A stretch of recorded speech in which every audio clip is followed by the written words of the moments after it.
Si John Miles Sharp ay ipinanganak noong ika-28 ng Pebrero taong 1967 sa Mornington at lumaki sa lugar na iyon. Nakilala ni Sharp ang kanyang asawang ipinanganak sa New Zealand, si Anna Kemp, nang magkatrabaho sila sa Commonwealth Bank of Australia. Nagpakasal sila noong Oktubre taong 1974. Si Anna ay 4 na taong mas matanda kay John. Namuhay silang magkasama sa iba't ibang lokasyon sa paligid ng Mornington Peninsula sa timog ng Melbourne. Ang kanilang anak na babae na si Gracie Louise Sharp ay ipinanganak noong Agosto taong 2002. Ipinanganak siya na may kondisyong tinatawag na hip dysplasia, isang congenital abnormality sa kanyang balakang na nangangailangan ng orthopedic treatment sa pamamagitan ng corrective harness sa unang 3 buwan ng kanyang buhay. Madalas na umiyak si Gracie at nahihirapang makatulog, isang sitwasyon na tila nagpapahirap sa mag-asawa. Kahit na hindi na kailangan ng harness, nahihirapan pa rin si Gracie sa pagkain at pagtulog kaya humingi ng propesyonal na tulong si Anna. Noong 2003, bumili si John Sharp ng isang hypo-red spear gun at 2 spear, mula sa isang sports shop na kilala bilang Sport Philip Marine sa Mornington.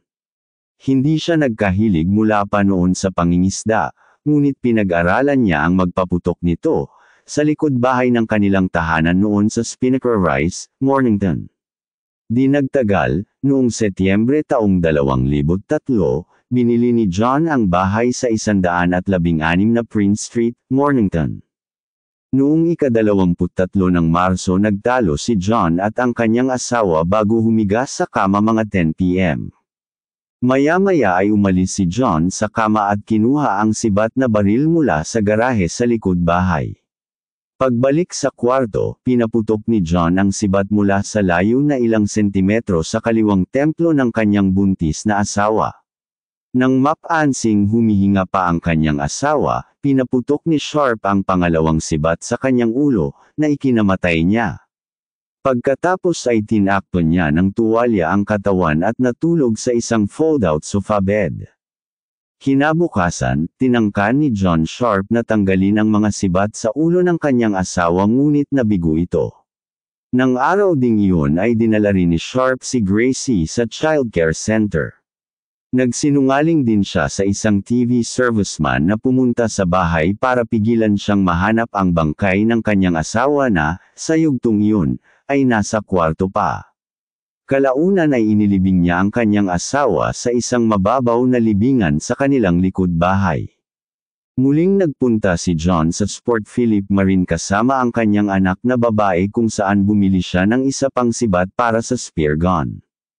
Noong ika-27 ng Marso taong 2004 pinahiga ni Sharp ang kanyang anak na si Gracie sa kanyang higaan at pagkatapos ay uminom ng ilang baso ng whiskey at coke upang mamanhid ang kanyang sentido. Kinuha niya ang sibat na baril mula sa garahe, nilagyan ito ng bagong nakuhang sibat at pinaputukan niya ang ulo ni Gracie at tumagos ang sibat sa bungo ng bata.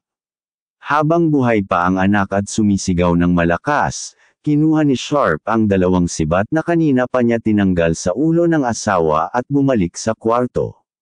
Pinaputukan niya ang ulo ni Gracie, ngunit nang napagtanto niya na buhay pa rin ito, binawi niya ang isang sibat mula sa ulo ng kanyang anak at muling nagpaputok at napatay na niya ang anak.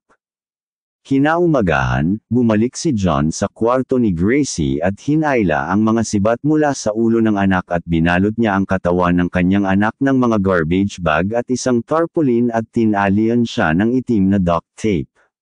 Pagkatapos ay itinapon niya ang katawan ng anak kasama sa itinapon ang sibat at baril, mga damit at laruan.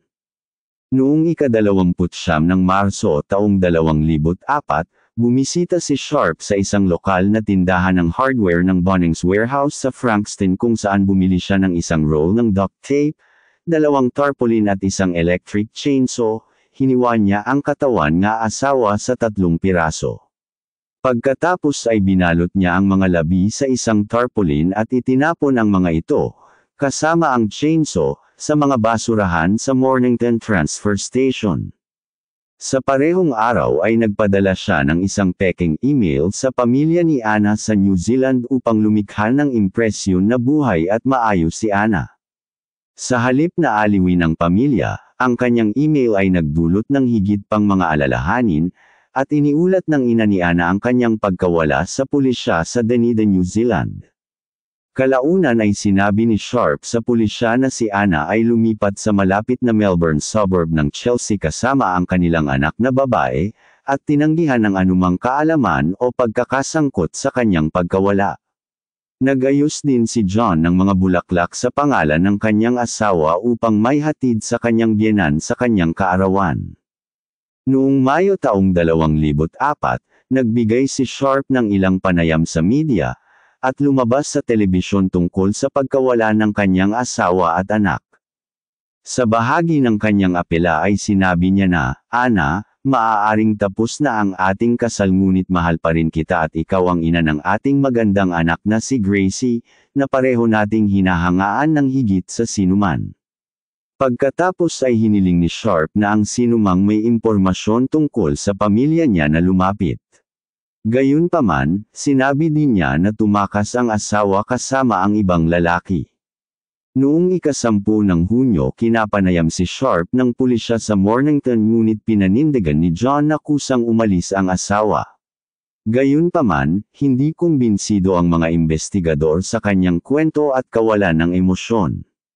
Inilagay ng pulisya si Sharp sa ilalim ng surveillance at natuklasan nila ang pagkuha ni John ng telepono at ATM card ni Kemp mula sa isang tagwan sa isang pampublikong banyo sa Mornington, pati na rin ang pagtatapon ng mga potensyal na ebidensya sa isang bin sa Mount Martha. Noong ika-22 ng Hunyo taong 2004 inaresto ng pulisya si Sharp.